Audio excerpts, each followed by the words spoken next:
The gunshot shattered the silence of rural Wisconsin. A door splintered, 2 lives ended, and a 13-year-old girl vanished into the night. For 88 days, no one knew where Jayme Closs was or if she was even alive. But the truth waiting in those woods was darker, stranger, and far more deliberate than anyone imagined.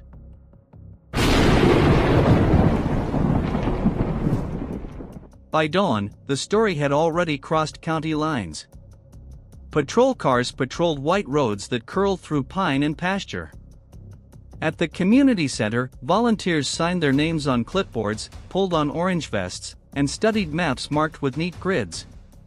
They formed search teams and pushed into the snow-choked ditches, calling Jayme's name into a hush that swallowed sound. Inside the temporary command post, detectives moved from board to board timeline, phone logs, canvas reports asking the same questions in tighter circles. Who had the will to blast a door like that? Who leaves with a child and leaves so little behind? Jayme's classmates taped photos to her locker with messages that didn't try to be wise. Come home. We miss you. We're waiting. That night in the gym, the town lit candles, gloved hands cupped the flames as a hush fell over the bleachers. The sheriff spoke carefully, no ransom call, no credible sighting, no obvious motive. Reporters held their breath for a twist that never came. There was only the method: brutal, purposeful, fast. In kitchens across Barron, parents double-checked deadbolts that had never felt necessary, and the town's heartbeat changed. In a house now cordoned by tape, a family's life lay in fragments. Somewhere beyond the tree line, a child was learning the shape of another world. And although no one could see her, Jayme was counting silences, measuring footsteps, listening for the smallest chance to run. The crime scene read like a statement with crucial words torn out. The door was not opened, it was removed, pellets and wood, drywall pocked like gravel. The bodies of James and Denise told investigators what the intruder wanted and what he didn't. He didn't linger, didn't hunt for valuables, didn't leave behind chaos for its own sake. He came for the girl, and he left with her. Outside, the snowfall worked like an accomplice, smoothing away whatever tracks there were. Detectives widened the circle, traffic cams at highway intersections, late-night purchases at gas stations, a truck idling where a truck shouldn't be. A list of names grew and shrank again. Theories multiplied: a family contact, a co-worker with a grievance, a stranger who noticed a pattern no one else saw. But the pattern that emerged was colder, minimal exposure, maximal control. Whoever did this had rehearsed the night in his head until it fit like a key. In the incident room, red string tightened between pins, but no string led out of town. At the end of each day, someone erased a word from the whiteboard: lead, break, tip, and wrote review. It felt like starting over without going back to the beginning. Somewhere, far from the boards and their arrows, a 13-year-old memorized the sound of an engine, the timing of a door, the creak of a step that always announced the same pair of boots. In the first week, hope ran on adrenaline. In the second, it learned discipline. The search grid expanded to logging roads where snowmobiles cut their own trails and to cabins shuttered for the winter, their chimneys dark as unblinking eyes. Flyers with Jayme's picture appeared on diner bulletin boards between ice fishing contests and church suppers. Truckers taped the poster inside their cabs, so her face looked out at fuel pumps and midnight rest stops. At school, the shrine at her locker thickened: a scarf, a keychain shaped like a star, a folded letter that just said, "We believe." The sheriff gave steady updates: more interviews, more tips, no results. Behind the podium, detectives avoided the cameras and returned to their desks, where the same names recurred like a song stuck in the head. In houses across town, televisions played and then dimmed to blue screens while families sat in silence longer than felt normal. The question that hovered over supper tables was the one investigators kept asking without finding purchase: how does someone take a child so completely that the world leaves almost no trace? In the woods where the searchers paused to drink coffee and catch breath, a car sometimes passed far off, the sound thinning through the trees. In a small, hidden place, Jayme tracked those sounds, turning fear into a skill, counting minutes, mapping routines, feeling for seams in a cage she couldn't see but could learn. December bent into January. The snow crusted, then softened under brief thaws, then froze again, layers like a calendar you could step through. Detectives built models in their heads. They tried the night forward and backward, approach, breach, minutes inside, departure. The only way it made sense was if the plan preceded the night by weeks. That meant observation. That meant someone had watched and waited for routines to repeat. The list of possibilities shifted toward a thinner slice of suspects, someone without obvious ties, someone who could pass as ordinary in daylight. Interviews circled through workplaces and back roads. Camera footage from far-off intersections flickered with headlights that could be any car. Every so often, a tip glowed bright enough to reorganize the board, then cooled. At the vigil held for Jayme's parents, the town hall filled with candlelight and the muffled sound of gloved applause. People spoke their grief softly, they did not speak their fear loudly. Afterward, the streets felt emptier. But out where the county roads turned to tracks, where the pines held their own weather, a cabin's windows reflected nothing. Inside, a girl stayed small because small was safer, and silence was a language she had learned to speak. He was 21 and forgettable in a way that makes people dangerous. Jake Patterson drove the same routes as everyone else but watched differently. One afternoon, caught behind a bus, he saw a girl step down and walk a few yards under a winter sky. A decision clicked into place, sudden to anyone else, practiced to him. He planned for weeks, plates removed, gloves, a shotgun for the door, a route in his head that avoided lights. He waited for a night when the house would be arranged for sleep and the road would be empty. Then he stepped through a family's life as if he had a right to be there, and left with what he wanted as if the world owed him no explanation. In town, he bought groceries like everyone else. He nodded to a cashier who wouldn't remember him the next day. He ensured that nothing about him stuck. But at home, he ran the clock by his own rules, light when he said light, food when he said food, silence the rest of the time. The world that worried and searched couldn't see him because he had chosen a face no one looks at twice. He believed control would keep him safe. He didn't understand that endurance could sharpen into a blade. In that cabin, time was a slow circle. Jayme learned the sound of his car before it crested the hill, the difference between boots on frozen ground and shoes on the porch, the pattern of keys against a palm. When he was there, she made herself small. When he was gone, she listened to the house breathe and counted the seconds between a bird tapping the glass and the wind pushing at the eaves. He told her that no one was looking, that people forget, that towns move on. She did not take his words into herself. She put them on a shelf like objects you don't own and watched for cracks in the lie. Sometimes visitors came to the property, never inside. She hid under a bed as tires rolled closer and then away again. Fear became a metronome, but it also became a teacher. She learned the intervals of his errands. She mapped the way he locked and the way he forgot. She practiced not hope, that can make you reckless, but patience, which keeps you ready. Nights stretched, and mornings arrived without permission. In that quiet, she made a promise she never said aloud: when the door opens and stays open, I will move. Control is a fragile thing disguised as strength. In town, he played ordinary, bought supplies, smiled thinly when required. At home, he announced rules like they were laws of physics. But routine breeds blindness. He started leaving for longer stretches, trusting the pattern that had not yet broken. Jayme noticed the slippage, a hurried exit, a key dropped, an unlocked bolt. She timed the gaps. She stored the courage she would need like a resource that can't be wasted. Outside, winter loosened its grip. Ice thinned and slid from the eaves and sheets.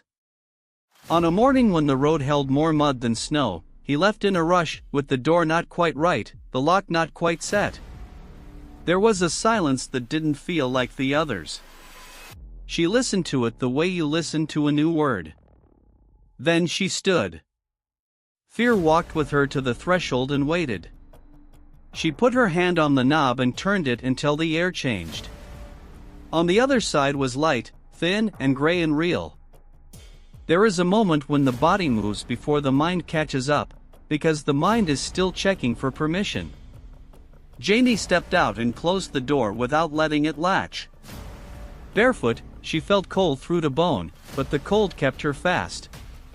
She did not run at first, she moved with a careful urgency that carried the weight of 87 days. Then the road opened into distance, and she ran. Pine shadows fell like bars across the dirt, she passed through each one. A dog barked far off. She followed the sound of voices that weren't his. At a curve, a woman walked toward her, startled, then focused, then steady. The woman took off her coat and wrapped it around Jayme's shoulders. "What's your name?" A breath gathered itself and then broke into words. "I'm Jayme. Jayme Closs." The woman led her to a nearby house, and a call went out. Dispatch lit up.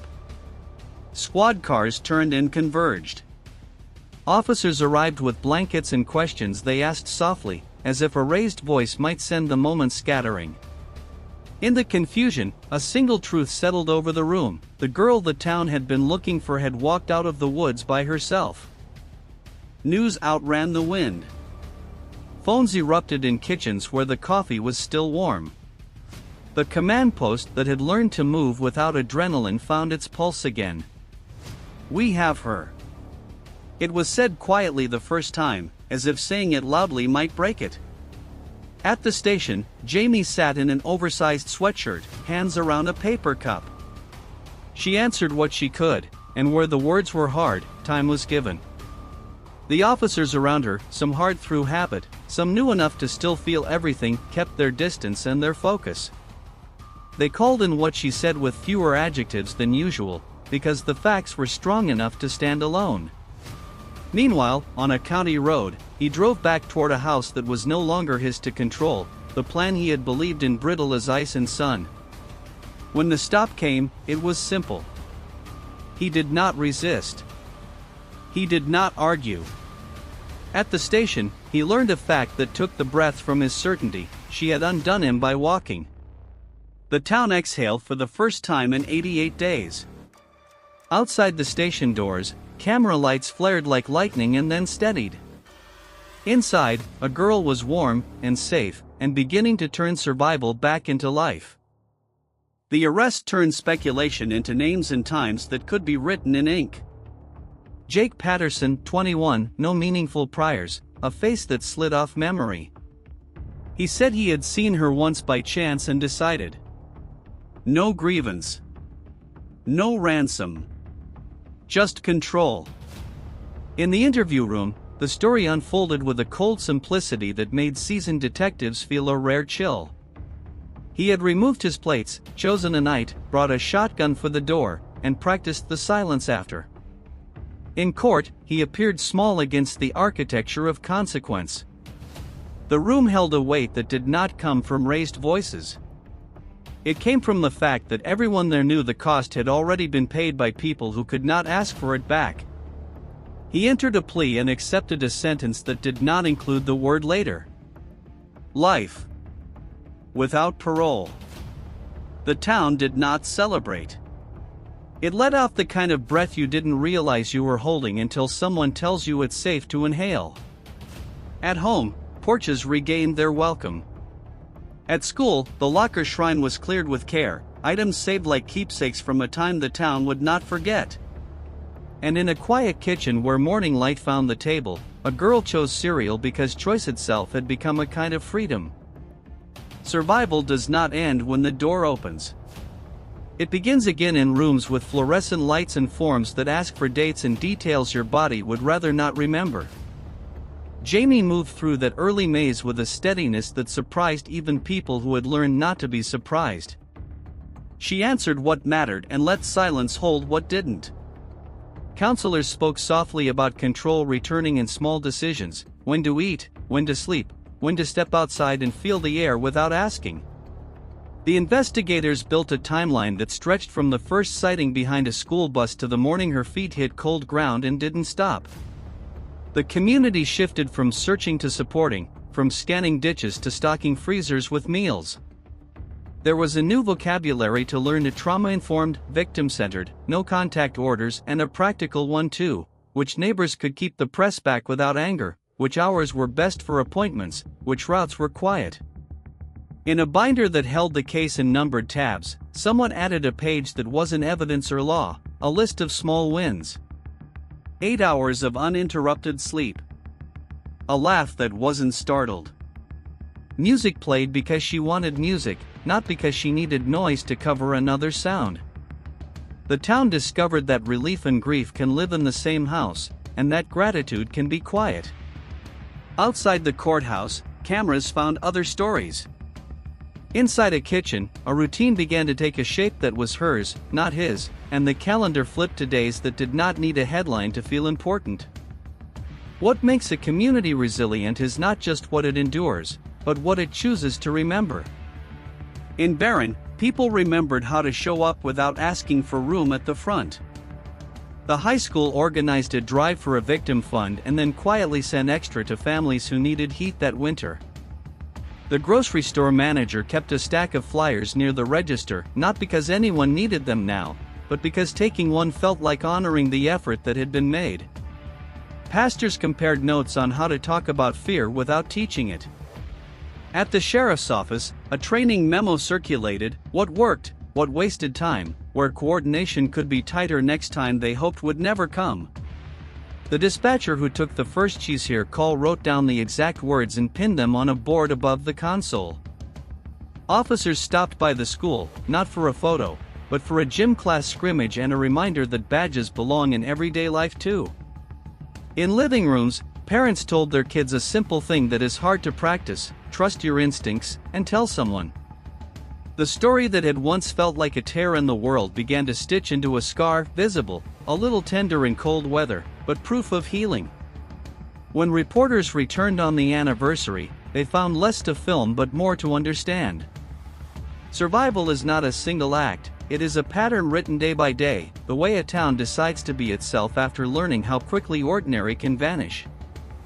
In interviews, he described the night like a checklist. Remove plates. Park short of the driveway. Approach fast.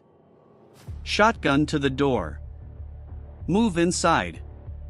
The precision chilled more than the violence, because precision can be practiced. Prosecutors assembled a narrative that matched his own words but did not give him authorship. They gave it back to the people who lived the consequences. Ballistics tied the door's wound pattern to the weapon recovered. Phone analysis placed his device in the arc of roads that led away from the town at a time that mattered. Receipts mapped mundane purchases that took on meaning in hindsight: gloves, ammunition, a gas can filled at the hour when most people sleep. The defense had little to negotiate. The plea eliminated the need for testimony that would force a child to re-enter a room she had already left. In the courtroom, the sound that stayed with people was not the judge's sentence, though that was heavy and exact. It was the quiet after, as if the architecture absorbed breath and held it for a second before releasing it back to the people waiting.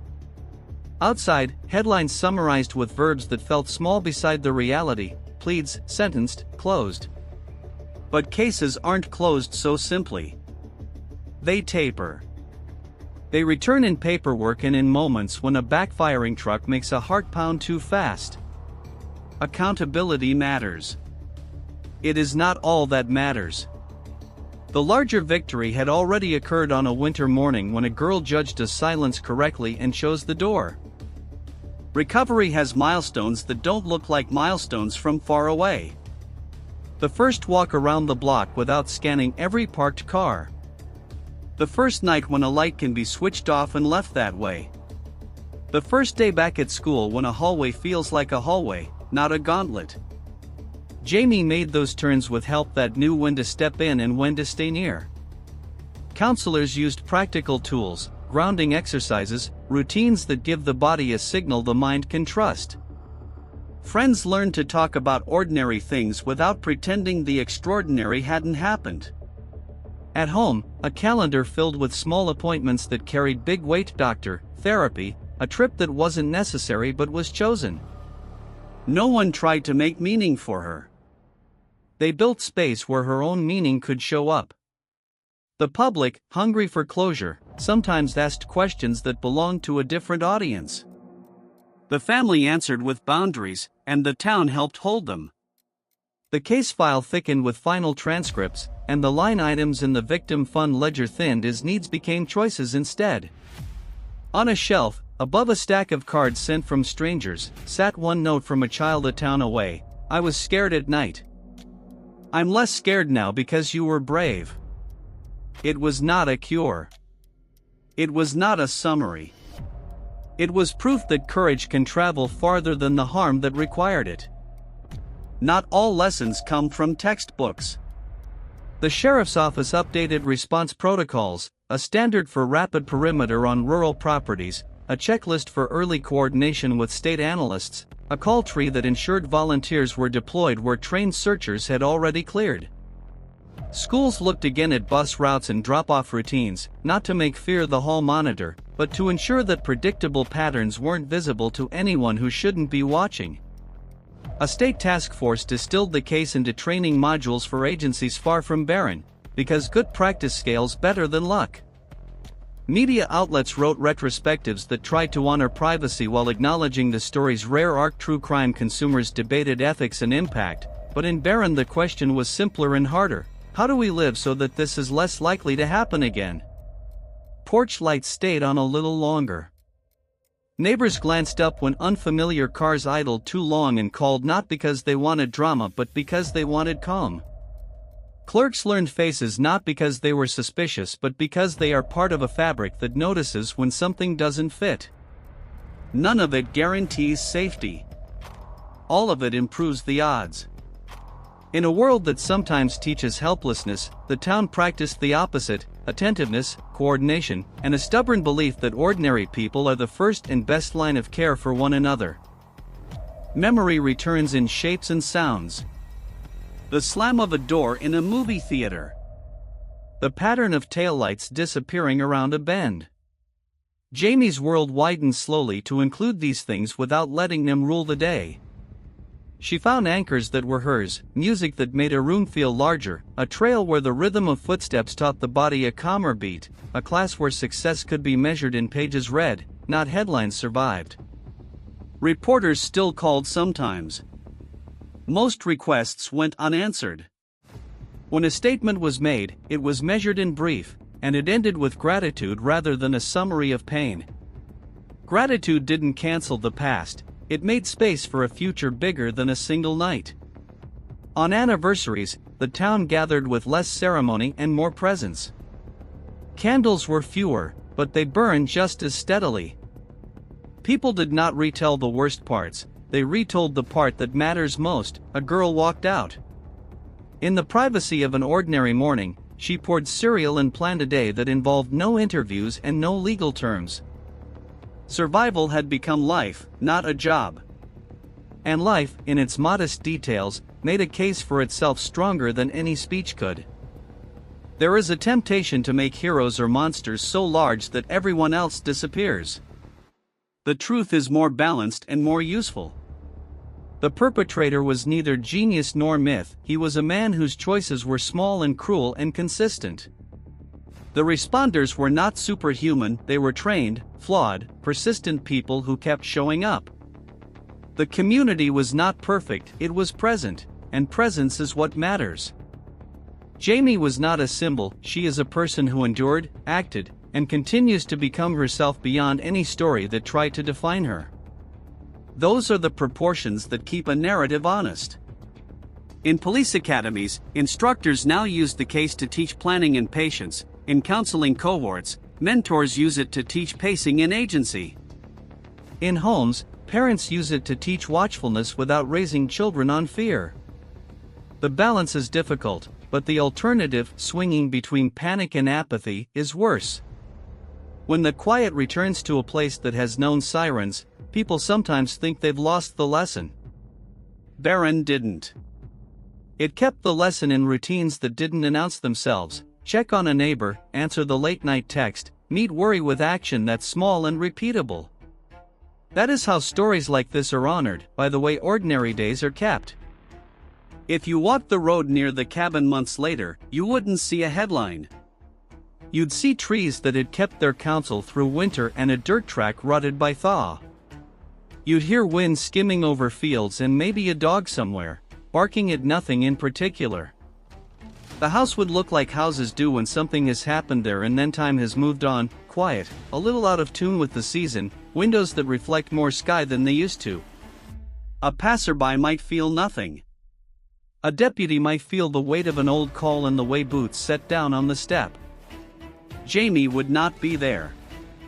She would be elsewhere, where rooms have music and mornings have choices. The place did not hold her, it held only its own emptiness. Sometimes the most important part of a map is the arrow that says you are here. On a winter morning, she drew that arrow for herself, pointed it away from a door that had once been a wall, and followed it. The rest is distance measured not in miles but in days lived on her own terms. When sentence became calendar, the legal story narrowed to filings and forms. Life without parole is a phrase with no scenery, it describes a horizon that doesn't move. The court's language is precise on purpose. It closes loops that should not be left open. For the town, the language that mattered was simpler: she is safe. For the family, it was simpler still: today is today. They built a future out of practical kindnesses, rides given, meals shared, laughs that arrived like visitors who didn't knock. The case that had once occupied every conversation receded to a chapter referenced, not recited. If the topic surfaced at a table, it did so the way weather does: acknowledged, then folded into plans that proceed anyway. When the school year ended, there were photos that did not owe their smiles to survival, they owed them to jokes and inside references and the thousand small victories that belong to ordinary life. It is not a lesser ending to say that ordinary returned. It is the point. The extraordinary had its moment. What came next was the work of living, and that work was being done. Stories like this are often told as spirals, beginning at the worst moment and circling outward to find meaning. But the meaning here is straight. A door was destroyed, 2 lives were taken, a child was stolen. Then the child took herself back. Police work mattered. Community mattered. Systems mattered. But in the space between an open door and a line of trees, one person made the decision that changed everything. When people ask how she did it, the answer is not in a single trait, it's in time converted into readiness. Days of listening. Days of noticing. One morning of moving. If you need a word for it, call it courage, but don't make it mystical. Make it useful. Let it live in training rooms and classrooms and kitchen tables where people talk about what to do when fear doesn't get a vote. The porch lights in Barron still come on at dusk. They are not warnings.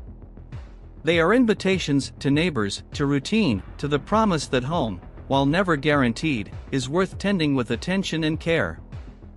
And somewhere beyond the edge of any camera frame, a girl walks forward into a life that belongs to her, and that is the ending this story deserves to have.